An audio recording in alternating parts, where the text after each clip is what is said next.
C'est uniquement notre deuxième participation à TEFAF.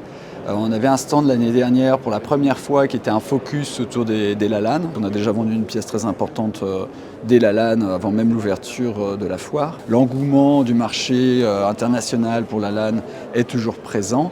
Ce qui nous intéresse ici cette année, c'est de voir justement les différentes portes qu'on peut ouvrir avec un éventail un peu plus large d'artistes majeurs de la fin du XXe siècle, qui aussi rentrent complètement dans notre logique de programmation à Paris.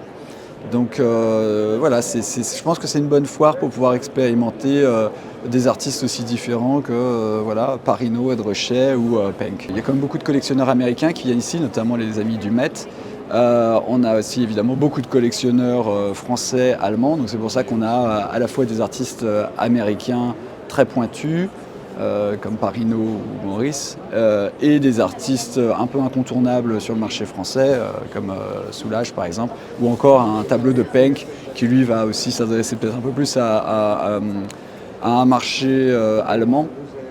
Et donc d'une certaine façon, on a quand même adapté un petit peu notre proposition aux collectionneurs qu'on a pu rencontrer l'année dernière. On a présenté cette année sur la TEFAF un solo show de Marie Bracmont, qui naît en 1840 et qui décède en 1916 et qui fait partie avec Berthe Morisot, Marie Cassatt des trois grandes dames de l'impressionnisme. TEFAF, c'est une plateforme sur laquelle on rencontre beaucoup de musées internationaux. Et puisque nous, on présente des projets de recherche et notamment des femmes artistes qui intéressent beaucoup les institutions puisqu'il y a des manques dans les collections, c'est vrai qu'on retrouve un public qui correspond vraiment à nos propositions ici. Ces tableaux seront dans les collections du musée d'Orsay, du Louvre, du Met, à New York, enfin des plus grands musées du monde.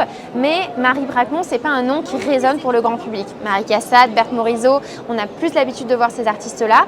Mais aujourd'hui, les institutions internationales, comme en Irlande, aux États-Unis, au Japon, ont récemment fait un important travail avec Marie Bracmont pour la faire intégrer des grandes expositions, notamment autour de Paris 1874, la première exposition impressionniste, une exposition qui a tourné entre le musée d'Orsay et la National Gallery de Washington, avec des pièces de Marie Bracmont, qui fait qu'aujourd'hui, doucement, son nom va commencer à résonner dans la tête du public.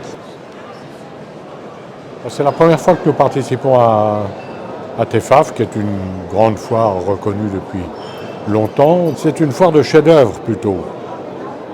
Dans les autres foires où nous participons, nous montrons en général les tableaux récents des artistes que nous représentons.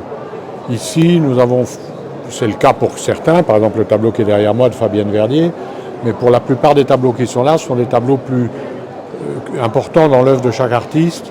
Ce sont tous des artistes avec lesquels nous travaillons, mais ce sont des tableaux plus historiques. Ce n'est pas les œuvres récentes. Et ça, c'est la caractéristique de TEFAF. C'est une foire de haut niveau où on présente les œuvres les plus importantes. Et TEFAF est complémentaire de ce point de vue-là des autres foires. Un seul tableau d'un artiste avec lequel nous n'avons jamais travaillé, c'est un tableau de René Magritte. Et il est là pour une raison très particulière, parce qu'il était dans la collection d'un peintre allemand qui s'appelle Konrad Klapek, qui est un de nos artistes. Et le TEFAF est la seule foire où on aurait pu montrer ça. De toutes les foires du monde, c'est certainement celle qui attire le plus haut niveau de collectionneurs.